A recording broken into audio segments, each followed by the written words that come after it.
Assalamu alaikum. Welcome to Psychic Learners Academy by Bia Baluch. My name is Noreen Fatima. Lesson number 43 Gender and Psychotherapy. तो आप लोग psychology के students होंगे probably, चाहे under graduation या graduation. आप लोग को ये मालूम होगा अबाउट साइकोथेरेपीज़। ओके, एंड सारे साइकोथेरेपीज़ के नाम भी, जैसे कि psychoanalysis, behaviour therapy, client centred therapy, existential therapy, REBT, rational emotive behavior therapy. Okay, and इन सारे थेरेपीज़ को कौन इन्वेंट किया था? सारे मेल्स हैं। ओके, तो ये सारे मेल साइकोलॉजिस्ट ने ये सारी थेरेपीज़ जो मैंने अभी बोली है इन्होंने दी थी।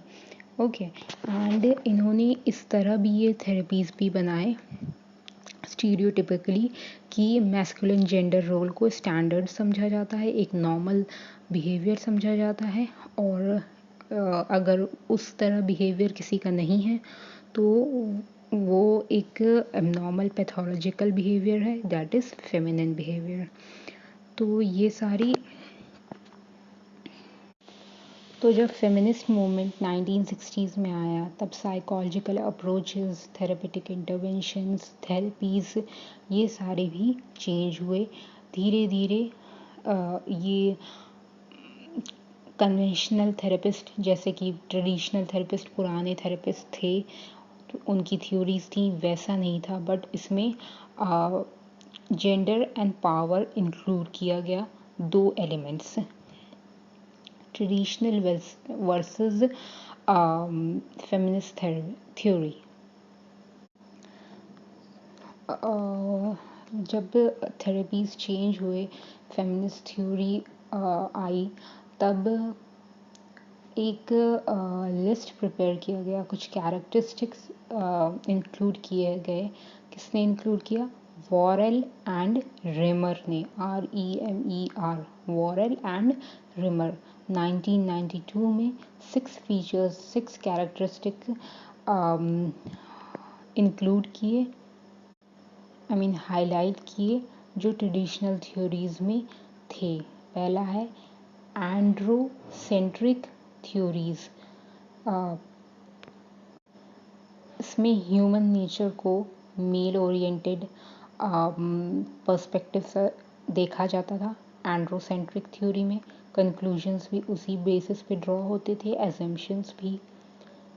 जेंडर सेंट्रिक थ्योरी, ये ऐसी थ्योरी थी जो इस एजम्पशन पे बिलीव करती थी कि मेन और वुमेन की डेवलपमेंटल पाथ, यानी कि एक डेवलपमेंटल जो प्रोसेस चलता है वो दोनों सेपरेट है, डिफरेंट है, और main and women separate he individuals हैं, तो course and nature of their development is also different. Ethnocentric theory ये बिलीव करता था कि हर कल्चर, नेशन, रेस का सबका ह्यूमन डेवलपमेंट और इंटरैक्शन बिल्कुल सेम है।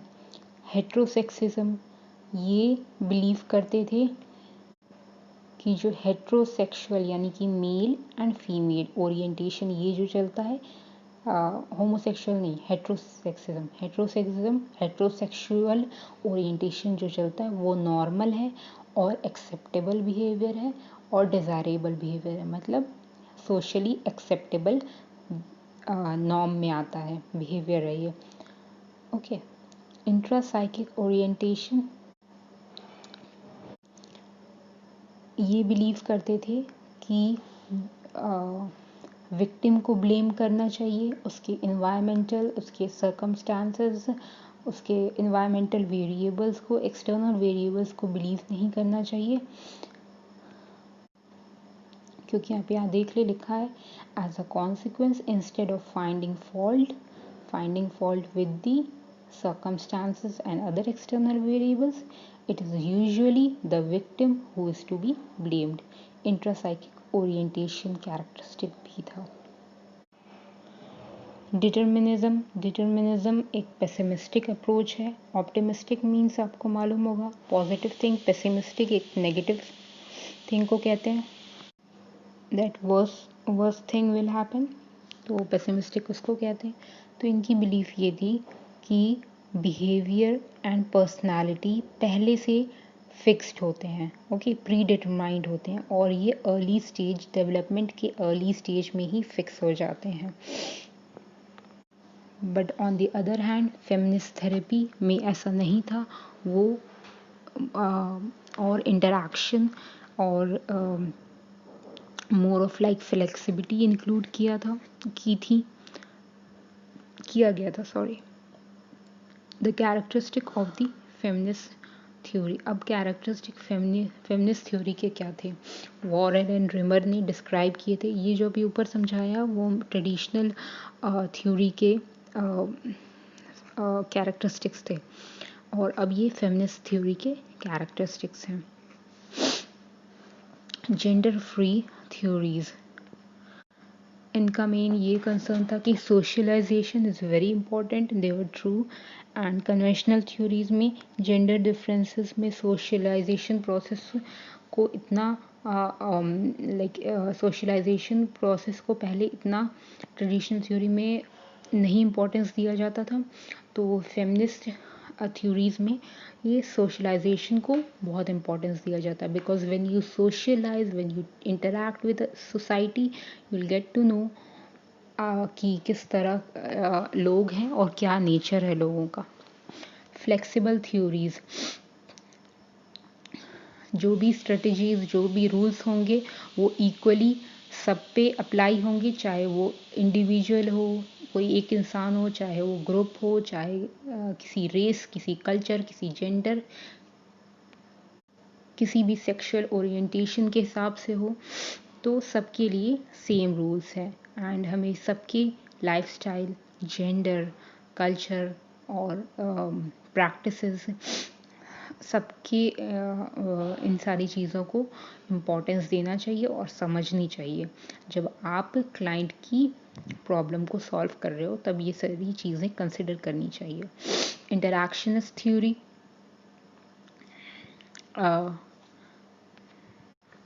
interactionist theory like cognitive, affective and behavior part humans का कंसिडर करना चाहिए एक ह्यूमन एक्सपीरियंस में। Even contextual and environmental variables भी इंक्लूड करना चाहिए। ये सारी चीज़ें लाइफस्टाइल फेमिनिस्ट थ्योरी में है। लाइफ स्पैन पर्सपेक्टिव, पूरी आपकी लाइफ स्पैन पर्सपेक्टिव में पूरी आपकी लाइफ स्पैन यानी कि पूरी डेवलपमेंट प्रोसेस को पूरी होल लाइफ डेवलपमेंट को वो बहुत इम्पोर्टेंस देना चाहिए। सारे डेवलपमेंट के स्टेजेस को वो बहुत इम्पोर्टेंट समझना चाहिए, क्योंकि ये बहुत इम्पोर्टेंट पार्ट होता है कैरेक्टर, पर्सनालिटी बिल्ड करने में। एंड चेंजेस, ग्रोथ, बिहेवियर का एडिशन होना, बिहेवियर का बदलना और पर्सनालिटी का चेंज होना, ये किसी भी स्टेज में हो सकता है। Principles of feminist psychology, feminist theory is based on following principle. ये हर्ली ने दिया था एंड कोरे ने, हर्ली एंड कोरे 2001 में। The personal is political, social transformation होना चाहिए। किसी एक इंडिविजुअल को हमें चेंज नहीं करना, पूरे सोसाइटी को चेंज करना है, तो सोशल चेंज की तरफ जाना चाहिए। The counselling relationship is egalitarian, feminist theory में, फेमिनिस्ट काउंसलिंग में, फेमिनिस्ट थेरेपी में हमें ये इस बात का ख्याल रखना चाहिए कि हमें क्लाइंट को एक अच्छी तरह से ट्रीट करना है, एक इम्पॉर्टेंट उसे समझना है, और हमें उसे इस तरह प्रिपेयर करना है कि वो खुद में ही चेंज ना लाए, बल्कि ही और she brings change to other people also. ठीक है।